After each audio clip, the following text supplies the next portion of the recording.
She's busy making her bakeries. She's doing a bakery marathon, and oh look, Namrat is here now. Look out! We have to be on our best behavior. Namrat is here. Okay, Jai, carry on. Okay. My dear King, Lord Krishna continued, I therefore give you this. This is just for everyone to know.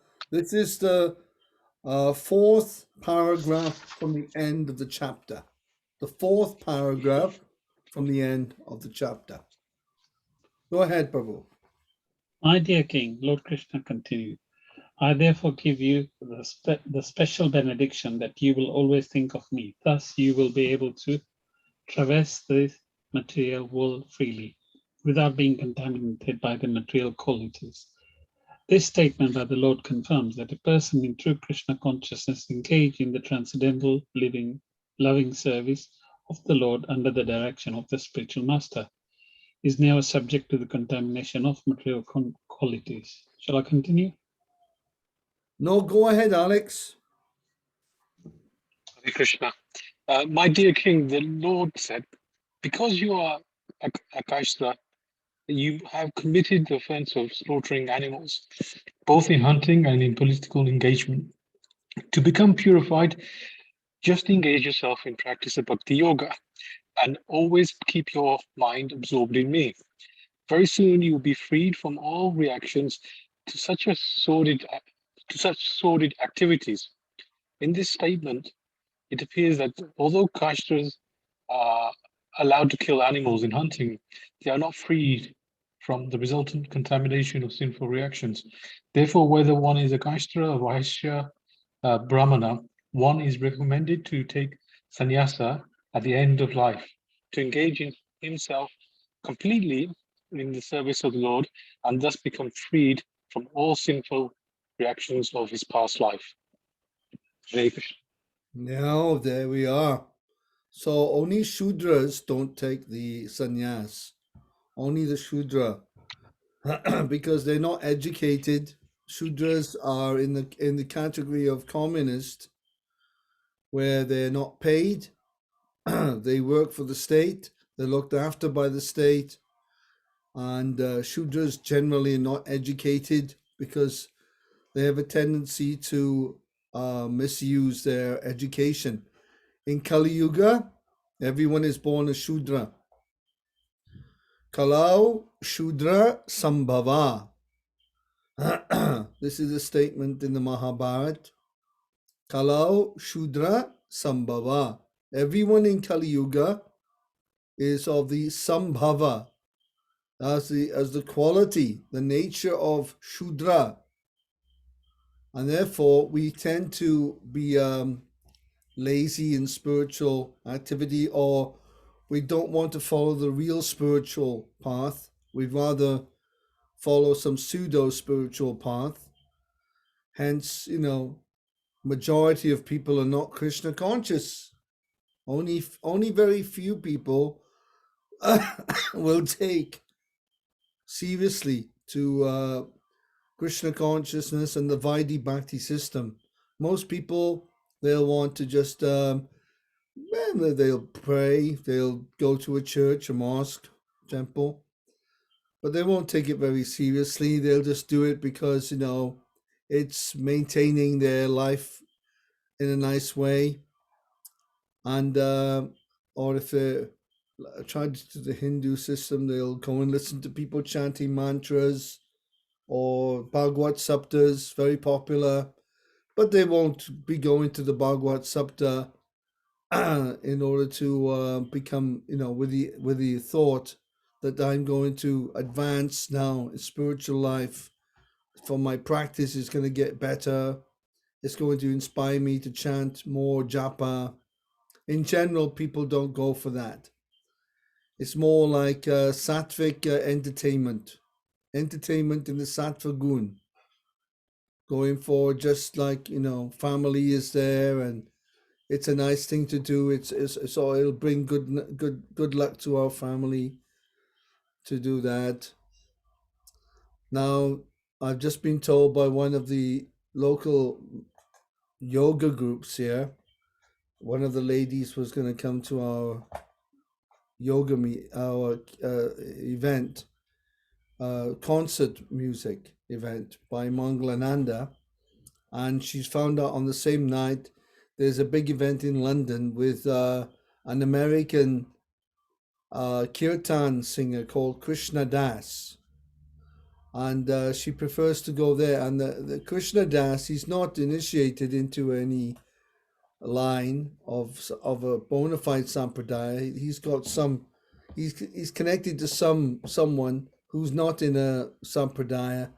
So his chanting, it'll be nishphala. Who can tell me what nishphala means? I would say nirfal, but because of the fal, pa, it becomes nishphala.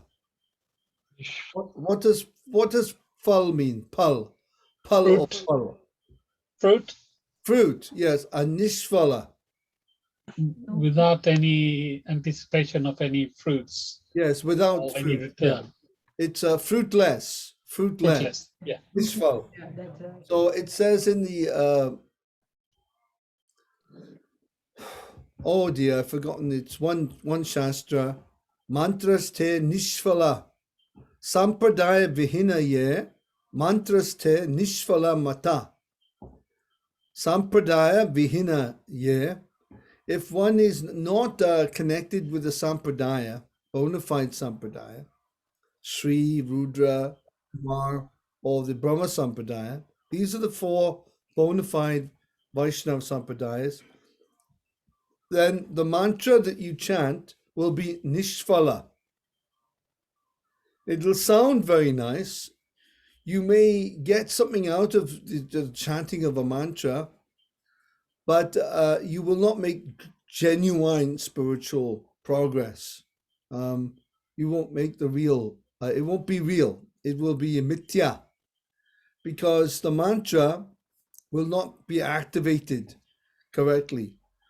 So if I'm doing something, but it's not activated, what's an example of doing something or performing some activity without being activated? All right, it could be I buy something online, or I buy it. I don't buy it. I bootleg it online. So I bootleg something now online. I haven't paid for it. But when I go to use it, it doesn't work. Or it works, but it's only working like 10%. I need to have a key for it, isn't it? Isn't that right? What do they call those things online? Those keys. Activation key, is it? Yeah, activation code. Activation code. So if I don't have the activation code, I may use it, but I'll only get, say, 10% use out of it, or it won't work at all. So in spiritual life, the activation code is embedded into the mantra given by the guru, who is in Sampradaya. So it's a great science, the passing of mantras. So here the Shudras in this section here, they're not mentioned because naturally Shudras are not qualified to take sannyas. But in Kali Yuga, sannyas in general is forbidden. Is forbidden in general. It's not something that is recommended unless one is empowered by a Shakti-avish guru, someone who is endowed with great potency to deliver the bhakti, the knowledge of bhakti to others. So, and of course, there are other sampradayas, they have sannyasis as well, like the Shankaracharya, they have their line, but they're Mayavadi. They don't accept God as a person. They believe that their God, that the Anksha is also, that Anksha of Brahman is the whole Brahman by merging. Anyway, This is the point anyway, that we need to be activated, and therefore the codes are there embedded into the mantra given in the sampradaya. So sannyasis in general, they're not people are not given. Kshatriyas don't take sannyas anymore. Nobody really takes. Anybody in your family's taken sannyas at any point? Any of your dads, fathers are considering taking sannyas, leaving the comfort of home? No? My dad's retired, but he spends most of his time in the temple. And I mean, he, I don't know if I think he'll be a very happy man if he did. So he's just he's from the since I remember from like 5 or 6, he's always done everything that you would say is a Vaishnava. Wake up, do puja, and offer his food to Krishna as prasadam, and he's done this all his life.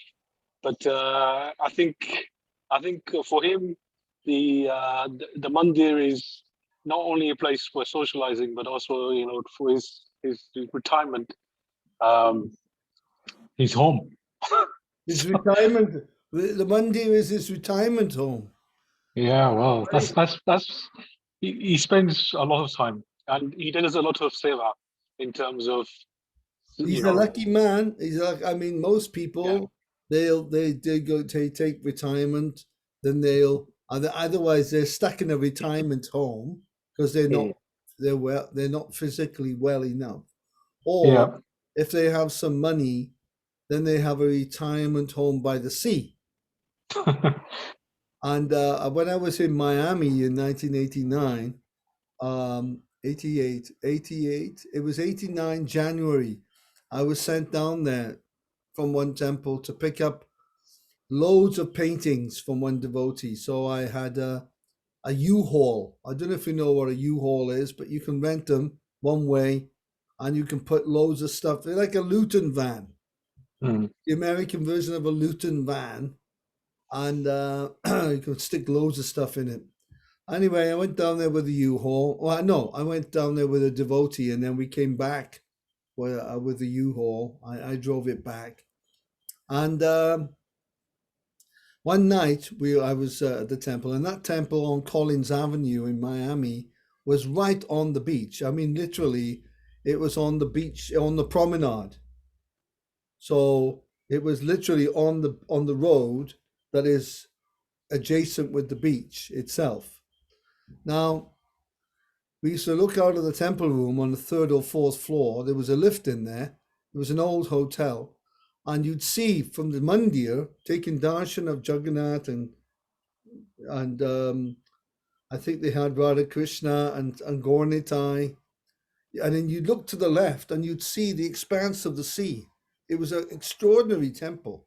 You'd take in darshan, then you look there, and there's the whole sea of Samudra out there. It was very nice. Anyway, one night I was up in my room on the higher floor, 8th floor or something like that, and I went on the veranda, and then I heard these people talking. Wow, wow, wow, wow, wow, wow, wow, wow. American retired guys. Hey, I'll have a card. Give me another card. I said, what are they doing? So what these people are doing, they use all their retirement time to go down, live by the beach, and play cards until they die. I thought, what a sad, what a sad waste of time. Yeah, probably where I live, it's the same. They play chess, or they have dogs that they walk the dogs. And walking dogs, playing chess. Yeah, there they are playing cards till 1, 2, or 3 o'clock in the morning. They're there. Then 3 o'clock, we're getting up, and they're going to sleep then. And I thought, what a shame! What a shame! These people, they just don't know. They said they just don't know that they've got this time of their life now. They're 60, 65, 70 plus. Death is coming fast at them like a steam train, like a locomotive. It's going to smash them to pieces. Death is coming. but they just don't, and they just play cards, and then suddenly one by one they drop off, you know. And it's the case in for most people that they die like this, or they die in a hospital or in a old people's home. Very sad endings. Yeah. So that's why the time overtakes us when we get certain ages. The body starts breaking down, and you know the whole thing happens, and before we know it, we're like, I've run out of time here. So that's why you're very lucky taking up Krishna consciousness when you're young, when you're a young man. I mean, the Namrata and the Kunjbai, you know, they're young, and they Hare go Krishna. for it. Hare Krishna.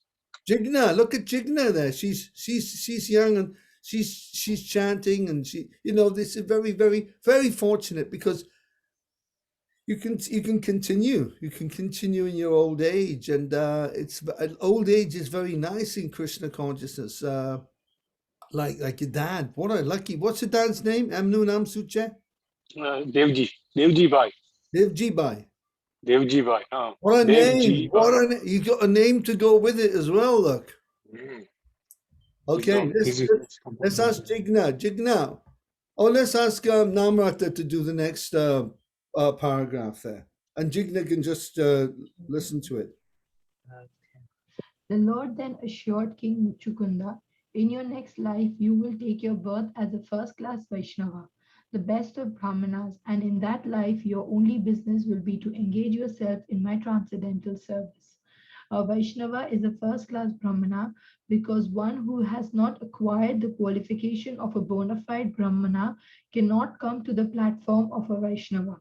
When one becomes a Vaishnava, he is completely engaged in welfare activities for all living entities. The highest welfare activity for a living entity is preaching of Krishna consciousness. It is stated herein that those who are specifically favored by the Lord can become absolutely Krishna conscious and be engaged in the work of preaching the Vaishnava philosophy. Thus ends the Bhaktivedanta purport of the 51st chapter of Krishna, the deliverance of Muchukunda. Hare Krishna. Very nice. I know Prabhupada himself, he loved preaching. But when he preached, he wasn't throwing the words at people like some people when they preach. They kind of throw their words at you, you know, and you know, there's different. He was like sharing the knowledge. He would share, and in the beginning, he hardly preached at all. He would just, you know, be very nice and very friendly and caring, and you know, and devotees could pick it up that this person cares about me. You know, this person is really nice, and that's the whole purpose of preaching is that we care about someone, we care about each other, and we we look after that. Not that we're, you know, giving people, you know, the philosophy, whether you like it or not. This is it. This is the truth, and then they shovel it down their mouth. You know, they force them to hear it. No, it's more about sharing and giving and taking. And Prabhupada was expert in that whole thing. So let's ask now Nikunj Bhai to start the new chapter, which is a famous chapter called Krishna, the Ranchor. Hare Krishna. When when Mukuchunda Kunda, Muchukunda. when Muchukunda, the celebrated descendant of the Ikshvaku dynasty, was favored by the Lord Krishna, he circumambulated the Lord within the cave and then came out. On coming out of the cave, Mukuchunda saw that the human species had surprisingly been reduced in stature to pygmy size. Similarly, the trees had also been far reduced in size, and Mukuchunda could immediately understand that the current age was Kali Yuga. Therefore, without diverting his attention, he began to travel north. Eventually, he reached a mountain known as Gandharmadana, where there were many trees such as sandalwood and other flowering trees, whose fragrance made anyone who reached them joyful. He decided to remain at Gandharmadana mountain region to execute austerities and penances for the rest of his life. It appears that this place is situated in the northernmost part of the Himalayan mountains, where the Bodhu Narayana is situated. This place is still existing and is called Badarikshrama. Badrikashrama. He engaged himself in worship of the Lord, tolerating all kinds of pains and pleasures and the other dualities of this material world. Lord Krishna returned to the vicinity of Mathura, where he fought with the soldiers of Kalyavana and killed them one after another. After this, he collected all the booty from the dead bodies, and under his direction, it was loaded on the bullock carts and brought back to Dwarka. Okay, okay. So Muchukunda Maharaj, he headed north, as did the Pandavas. They headed also north to Himalaya, and he performed his tapasya in that Ganda Madan, Ganda, Ganda. When we offer the dupe, to the Lord, sometimes we say Esha Dupa, Klim Krishnaya Namaha, as a Mula mantra to offer. And sometimes we say Esha Ganda. Actually, when we're doing puja for the deities in the morning, when we offer the chandan itself, the chandan onto the deities, when we've put the till, we've massaged the deities with till, we've bathed them with water, and with we use tilak on some of the deities with lemon, and then after they've been dressed very nicely, then we apply some ganda, some chandan with the mantra Esha Ganda, with the Mula mantra of the deity, Klim Gauraya Namaha, Klim Deva Janavi Vallabhaya Namaha, Klim Krishnaya Namaha, Shri Ram Radhikai Swaha. These are Mula mantras for the deities, and this Ganda is offered to the deities, this or Chandan. And sometimes Ganda is also refers to the dupe as well, because the dupe is the essence, or Ganda is the essence of the earth. So it's really nice to remember that, because I'm remembering my pujari days there at different temples, doing the puja. Has anybody managed to do any puja in temples? How about puja at home? Puja at home? Yes. And you've got the Laddu Gopal, or you have Laddu Gopal and Jagannath. or Jagannath. Well, Jagannath, we can't offer much to Jagannath because But yeah, we have baby Krishna. baby Krishna. Yeah, and then you offer, you can bathe baby Krishna in milk. I think they offer milk sometimes. Sometimes, occasionally on special days, we do proper abhishek with Yeah. milk, ghee, honey. Or water. Panchgavya. Yeah. How about Alex? Are you following your dad's footsteps with all the pujas, Prabhu? Well, a few weeks ago, he got hold of all the family together and did the Satya Narayan Kantha Yeah. puja, and sat through it, and I understood maybe 50-60% of it. So yeah, That's pretty so good. yeah. So Yeah, the pujas are nice when we when we do the deity puja. I was a pujari, like I said, at several temples. I was in New York, Atlanta. I was in Bhaktivedanta Manor, Soho Street.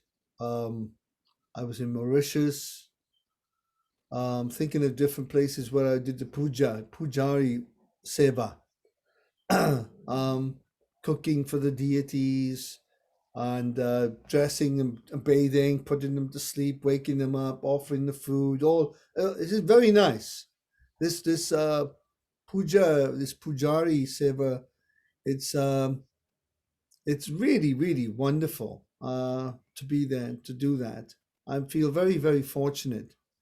So and he's gone now. Muchakunda's left. He's had enough. He sees this is Kali Yuga. People have already reduced in size. That means the qualities of human beings, samad, tapas, Kshama, Dama, Tabas, Shaucham. The qualities of the human beings also deteriorate. Dharma, Swanusitam. It all goes, everything is going down. Milk, like watered down milk. We find this sometimes. A dodgy dudwala. A dodgy dudwala. He's coming round with the dude. But what's the dodgy dudwala doing? He's putting the pani in the dude. More profit for him, less dude for us. And this is Kali Yuga. It's everything becomes watered, thinned out. There's hardly any good quality there. So he's done the right thing. And Krishna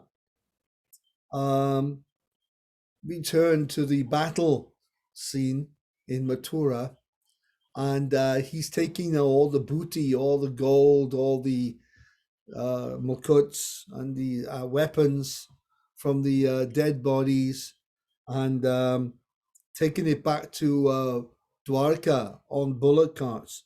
So just imagine, these are the soldiers of Kalayavana. And does anybody remember how big the army was? How many million soldiers he had when he attacked? From the southwest, came in from the southwest, attacking the same time as this Jarasandha. Now Kalayavana has been burned to ashes by Muchukunda's Tejas. His Tejas burned him, and his soldiers were killed. So how many millions? Nobody can know. 18 million. 18 million soldiers were wiped out. Bang! Now Krishna, he's collecting all their weapons and all their jewelry and all the Just imagine God is doing this. God is Bhagwan. He's not only Makan Chor, he's also Booty Chor. Booty Chor, Bhagwan. Okay, let's ask Jigna to do Lord Sri Krishna wanted to save. Lord Sri Krishna wanted to save Mathura from the 18th attack of the great military divisions of King Jarasandha. To prevent further killing of soldiers and to attend to other important business, Lord Krishna left the battlefield without fighting. Actually, he was not at all afraid, but he pretended to be an ordinary human, being frightened by the immense quantity of soldiers and resources of Jarasandha. Without any weapons, Krishna left the battlefield. Although his lotus feet were so soft as the petals of a lotus flower, he proceeded for a very long distance on foot. There we are, and as I missed out, excuse me for that, I just noticed it. Meanwhile, just before that paragraph, meanwhile, Jarasandha again attacked Mathura, this time with bigger divisions of soldiers numbering 23 Okshohinis. And the Okshohini would have so many thousands of chariots and elephants and horses and soldiers. And, for one, he's attacking with 23 Okshohinis here. So he's desperate to defeat Krishna. Okay, let's go back to Jai Prabhu with this paragraph. This time Jarasandha thought that Krishna and Balram were very much afraid of his military strength and were fleeing the battlefield. He followed them with all his chariots, horses, and infantry. He thought Krishna and Balram to be ordinary human beings, and he was trying to measure the activities of the Lord. Due to this pastime, Krishna is known as Ranchor, which means one who has left the battlefield. In India, especially in Gujarat, there are many temples of Krishna known as temples of Ranchorji. Ordinarily, if a king leaves the battlefield without fighting, he is called a coward. But when Krishna enacts his pastime, leaving the battlefield without fighting, he is worshipped by the devotees. Demon always tries to measure the opulence of Krishna. whereas a devotee never tries to measure his strength and opulence, but always surrenders onto him and worships him. By following in the footsteps of pure devotees, we can know that Krishna, the Ranchorji, left the battlefield not because he was afraid, but because he had some other purpose. The purpose, as it will be revealed, was to attend to a confidential letter sent by Rukmini, his future first wife. Krishna's leaving the battlefield is a display of one of his 6 opulences. Krishna is the supreme powerful, the supreme wealthy, the supreme famous, the supreme wise, and the supreme beautiful. Similarly, he is a supreme renouncer. Srimad Bhagavatam clearly states that he left the battlefield in spite of having ample military strength. Even without his militia, he alone would have been sufficient to defeat the army of Jarasandha, as he had done 17 times before. Therefore, his leaving the battlefield is an example of his supermust opulence renunciation.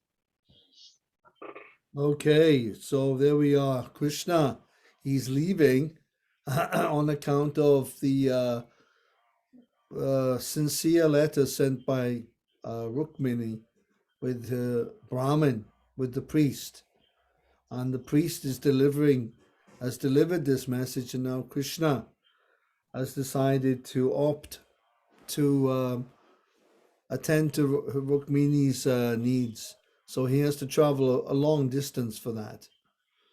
Okay, go ahead, Alex, Prabhu. After traversing a very long distance, the brothers pretended to become tired. To mitigate their weariness, they climbed up a mountain many miles above the sea level. The mountain was called Pravasana due to constant rain, for the peak was always covered with clouds sent by Indra. Jarasandha took it for granted that the 2 brothers were afraid of his military power and had hidden themselves at the top of the mountain. First, he tried to find them, searching for a long time, but when he failed, he decided to trap and kill them by setting fire around the peak. He therefore surrounded the peak with firewood, set it ablaze. As the fire spread more and more, Krishna and Balaram jumped from the top of the mountain down to the ground, a distance of 88 miles. Thus, while the peak was burning up, Krishna and Balaram escaped unseen by Jarasandha or his men. Jarasandha concluded that the 2 brothers had burned to ashes and that there was no need of further fighting. Thinking himself successful in his efforts, he left the city of Mathura and returned to his home in the kingdom of Magadha. Gradually, Krishna and Balaram reached the city of Dwarika, which was surrounded by the sea. Hare Krishna.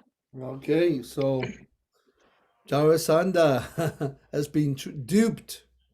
He's been duped by Krishna into thinking that now he's killed Krishna. Krishna couldn't survive this. He's in such a high mountain. Of course, it's a very high mountain peak. 88 miles is inconceivable. So I don't understand why is 88 miles high. 8 miles I can understand. 8 miles.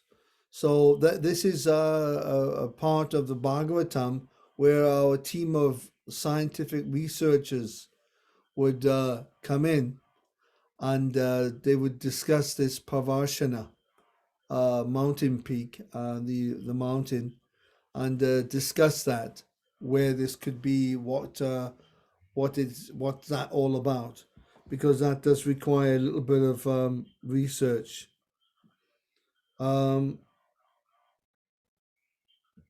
immediate reaction to that is that this is mythology. Yeah, this is a mythological mountain. There's no mountain on the planet that is 88 miles high. Does anyone know how high Everest is? So 6 miles? It's about 6 miles high. Yeah. I forget how many feet. 20 something thousand feet, or was it 30 something? I can't remember, but definitely anyway, the Pravarshana is much higher than that, and that is something to look into. Who would like to research this Pravarshana mountain? Who would like to look into that and do some research to find out about this very high mountain? Of course, there are other mountains mentioned in the Srimad Bhagavatam that are very high as well. So Everest is 5.498 miles and around 29,000 feet. 29,000 feet, yeah. I thought it was around 20 to 30 mark. Okay. So anyway, Krishna and Balaram have jumped from the top of the mountain. Of course, they have mystical powers. they can jump and become. They can immediately exhibit Lagima Siddhi. Who knows what Lagima Siddhi is? Lagima Siddhi. I think those siddhis which can make you small. Anima. That's called Anima Siddhi. Anima and the one who Mahima. expand yourself. Mahima, Anima. And Lagima. Who knows what Lagima is?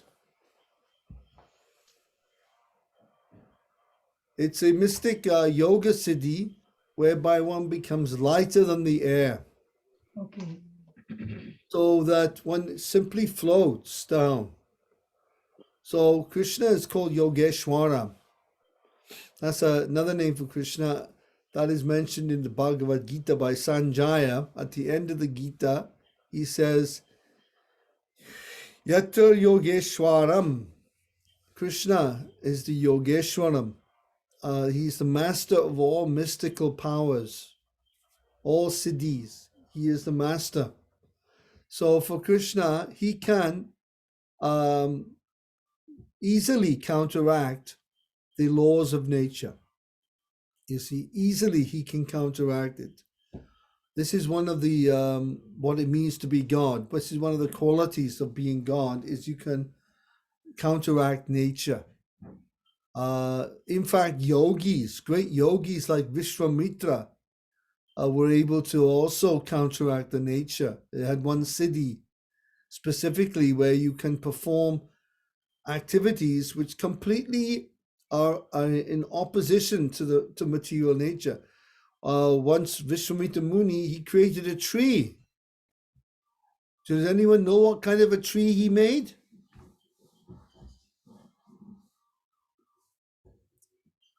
Do you know what grew on that tree? Vishwamitra Muni, he created one tree. Do you know what grew on it? It wasn't apples. Babies. He made a tree that grew babies. Anybody want a baby? Baby, baby, baby. It's a baby tree. A baby tree. He created one tree and it grew babies. Sorry, I was trying to be funny. Baby tree. Sorry. So this is this is what it means to counteract the material nature. In other words, you can do the impossible. Doing the impossible. So Prabhupada said that impossible in Krishna consciousness, the word impossible doesn't exist. There's no such word as impossible. It is it's a word only found in a fool's dictionary. In whose dictionary? The fools. A fool's dictionary. Because when we come to Krishna, he can counteract anything.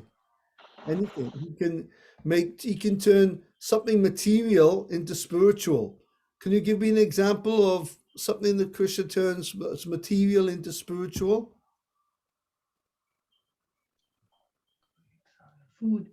Food, yes. When you cook food and you offer it, it becomes prasad. The food is the same food, but that food if it's offered with love, patram pushpam phalam toyam, yome bhaktya bhakt payachati tad ashnami payata. I accept, Krishna says, ashnami, if it's offered with love, priti purvakam. And the love is not necessarily I love you, I love you, I love you, love. Like, we say to the girl, I love you, and the girl goes, oh, he loves me. Yeah, but he's gone. Where did he go? He said he loved me. Yeah, I did. Yeah, I did love you yesterday.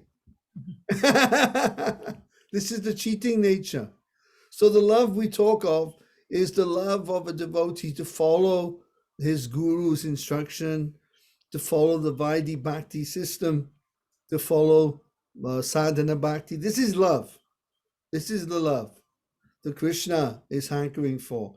To never give up on Krishna, to always, even if one fails the test, one still will carry on in spite of failure. This is love. Not I love you, I love you, I love you. Then you've gone. Or the famous song, I forget who sang it in the 50s, Will You Love Me Tomorrow? The song. Da, da, da, da, da, da, da, da. Oh, but will you love me tomorrow? The answer is often no. I love you today, but I didn't say I'd love you tomorrow. But you said you loved me. Yes, I did then. This is cheating. This is the material world. We shouldn't be in any illusions about this. So real love is following the order of Guru, of following Krishna's the Vaidhi system that Krishna has set up. Lord Chaitanya set up this system. This is love, really love. So Krishna we will accept that food offered with that kind of love, not the show of love or the cheap love that goes on. That's not acceptable. So okay. So that's interesting. Let's go to Archana's just listening tonight, making bakris, I suppose. She's probably on a 150th bakri right now. Okay, Nikunj Bhai, you can carry on with the next part, please. Okay, Hare Krishna. Following this, Sri Balarama married Revati, daughter of King Revata, ruler of Anartha province. This is explained in the 9th canto of Srimad Bhagavatam. After the marriage of Baladeva, Krishna married Rukmini. Rukmini was the daughter of King Bhismaka, ruler of the province known as Vidarbha. Just as Krishna is the supreme personality of Godhead, Vasudeva, Rukmini, is the supreme goddess of fortune. Mahalakshmi, according to the authority of the Chaitanya Charitamrita, the expansion of Krishna, and that of Srimati Radharani are simultaneous. Krishna expands himself into various Vishnu Tattva forms, and Srimati Radharani expands herself into various Sakti Tattva forms by her internal potency as multi-forms of goddess of fortune. Okay, very nice. I go on, Namrata. According to Vedic convention, there are 8 kinds of marriage. In the first class marriage system, the parents of the bride and the bridegroom arrange the marriage date. Then in royal style, the bridegroom gets to the house of the bride, and in the presence of brahmanas, priests, and relatives, the bride is given in charity to the bridegroom. Besides this, there are other systems such as Gandharva and Rakshasa marriages. Krishna married Rukmini according to the Rakshasa system, kidnapping her in the presence of his many rivals like Shishupala, Jarasandha, and Salva. While Rukmini was being given in charity to Shishupala, Krishna snatched her from the marriage arena exactly as Garuda snatched a pot of nectar from the demigods. Rukmini, the only daughter of King Bhishmaka, was executively beautiful. She was known as Ruchirana, which means one who has beautiful face expanded like a lotus flower. Very nice. Yes, yeah. Krishna Krishna did a Rakshasa marriage. Who knows what a Gandharva marriage is? Where the bride and the groom, they decide for themselves and they get married. Yes, and how do they get married? In presence of a witness. I think. No, Oh, the way they get married is by exchanging flower garland. garlands. Yeah. Yeah, which is part of the Lagan ceremony, is where you do exchange. But with the Gandhara system, Bhima Sen and Hidimbi were Yeah. married in this way because she was a Rakshasi. Her brother had just been killed by just imagine, you know, Namrata, your Kunjbai, he's just bumped your brother off. Have you got a brother? No. No, but pretend you have a brother, and he's just bumped your brother off. He's now down the morgue, the local morgue, and and then you're marrying him. Funny. So this is Mahabharat. You see, extraordinary. Hidimbi, she married the killer of her brother, Hidimba, and that was a Rakshasa. That was actually Gandhara marriage. The Rakshasa marriage is kidnapping, which is very nice. Arjuna also performed Rakshasa marriage. Who knows who he performed a Rakshasa marriage with? Subhadra. Subhadra, exactly. But in this instance, it wasn't Arjuna that kidnapped Subhadra. Oh, yeah. Yes. Subhadra, she drove the chariot. She got behind the car wheel. Hmm. She was saying, yes, come on, let's go. So she was practically she had heard about Arjuna. She'd fallen deeply in love with Arjuna, and now Arjuna was sitting in front of her in the guise of a sannyasi. So all these things are going on in association with Krishna.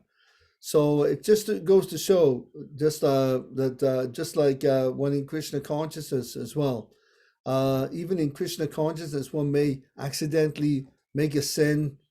May I've taken things myself from people like meat. I haven't eaten it, but I've taken it, accepted it. Things are unacceptable, but I've accepted it on behalf of Krishna, so that the person will get benefit of giving something to Krishna, and then I've promptly put the thing in the bin because it is not acceptable and is no good for anyone really. So these are different kinds of marriages. So let's go to Jigna now with devotees of Krishna. Devotees of Krishna are always eager to hear about the transcendental activities of the Lord. His activities of fighting, kidnapping, and running away from the battlefield are all transcendental, being on the absolute platform, and devotees take a transcendental interest in hearing of them. The pure devotee does not make the distinction that some activities of the Lord should be heard and others avoided. There is, however, a class of so-called devotees known as Prakrita Sahajiyas, who are very interested in hearing about Krishna's Rasa Leela with the gopis, but not about his fighting with his enemies. They do not know that his bellicose activities and his friendly activities with the gopis are equally transcendental, being on the absolute platform. All the transcendental pastimes of Krishna described in Srimad Bhagavatam are relished by pure devotees through submissive oral reception. They do not reject even a drop. That's really nice, yeah, because some people are very, they're materialistic. Prakrita Sahajya, Prakrita means material or materialistic, and the Sahajya means cheap. Cheap. You take things very cheaply. You think you can chant Krishna's name, you can experience love of God, ecstatic love, ecstatic symptom, Ashta Sattvika Bhav, just by chanting, but not by following any, restrictive lifestyle. No, one has to undergo tapasya. One must be living a life of tapasya to enjoy the nectar of Krishna consciousness.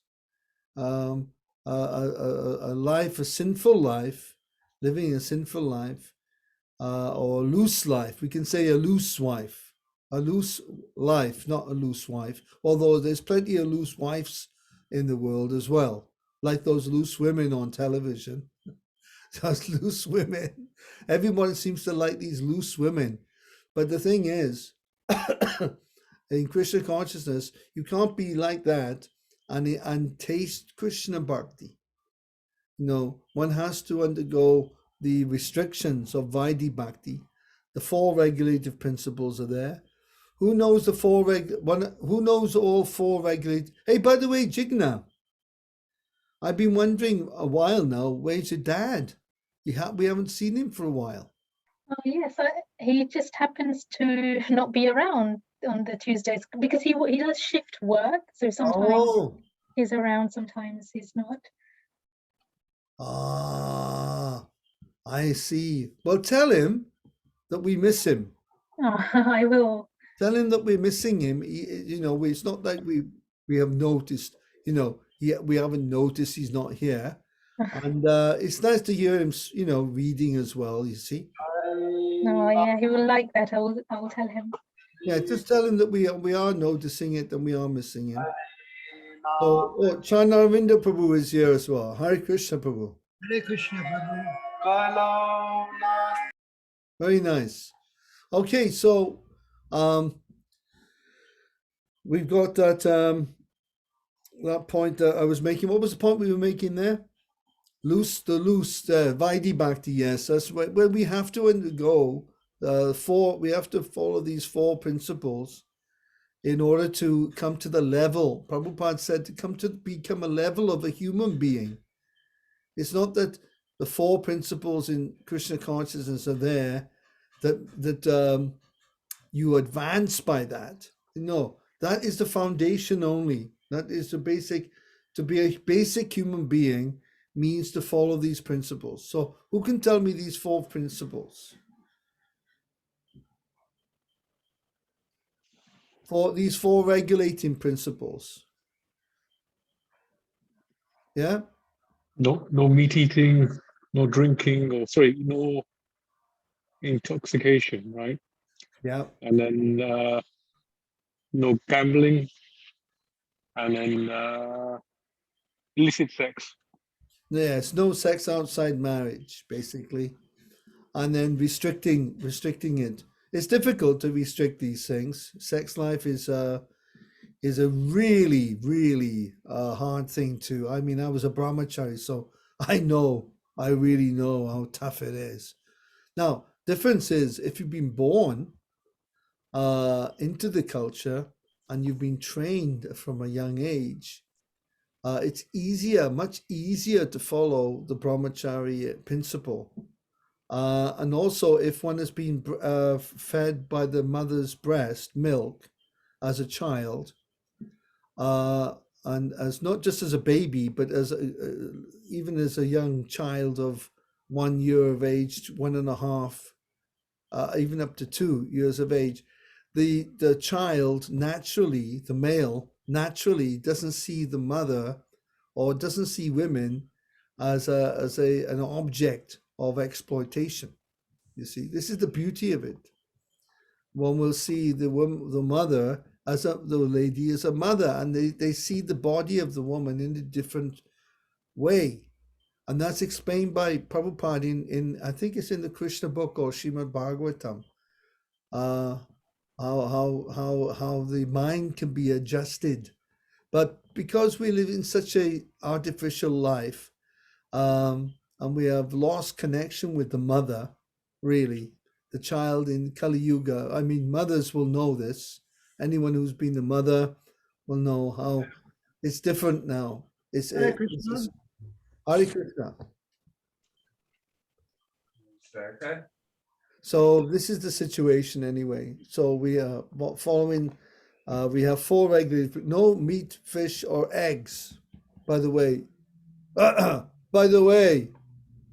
Alex, no meat, fish, or eggs, Prabhu. Yeah. So as I say to the kids at school, we don't eat anything that has a face. It's easier for them. No, no meat, fish, eggs, onions. Well, no, we don't have to go in over the top there. You know, you're not going to hell. We won't go to hell for eating an onion. Don't worry. But yeah, but it's like coffee and stimulants, Yeah, right? So yeah. We avoid these. This is for Brahmins. You know, we don't push it on everyone. We don't push it. no, I mean, if people want to eat pyaj or lasan, you know, it's not a terrible thing. It's just that it can't be offered to Krishna.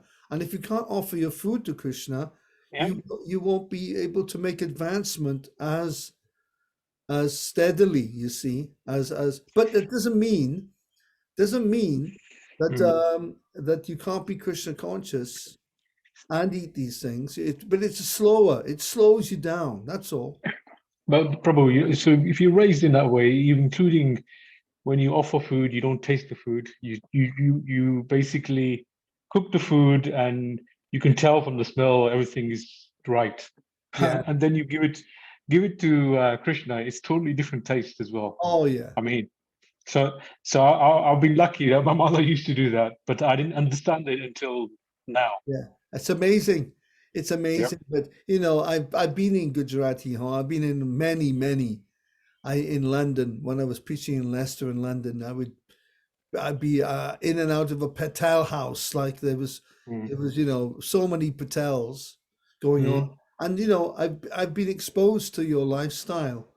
I mean, very lucky. Not every devotee gets that, actually. A lot of devotees, they don't even get into visit families. And I used to live with families. I used to go and stay for 1 or 2 nights with a sleeping bag, and I'd stay with a family, and then we'd go to another family, and we'd have puja in the morning. And I've seen it, how they live. It's wonderful. I mean, it's extraordinary. But Yeah. it's less. It's obviously, they are in the minority. Grossly in the minority. I mean, we are in the company of Brahmbats, by the way. You know, we have to be aware of that now. We have Gujarati Brahmin Brahmbats here, so you know, naturally they'll have a lifestyle. You see, the lifestyle is like that. But you know, it's like I used to be so heavy on people for eating pyaj and lasan, you know, but I'm not like that anymore. I'm not like that anymore now. I've learned that you know, if people want to eat that, they you know, they can still be Krishna conscious. I encourage people, if you want to eat pyaj, it's fine. You can't offer it to Krishna, that's all. Offer something else, and then you eat your pyaj, and then gradually, slowly you lose the taste. Yeah. But not that we should stop people. If we try to stop people, that will push them away from Krishna. And I've made that mistake in the past. I've done that when I was younger.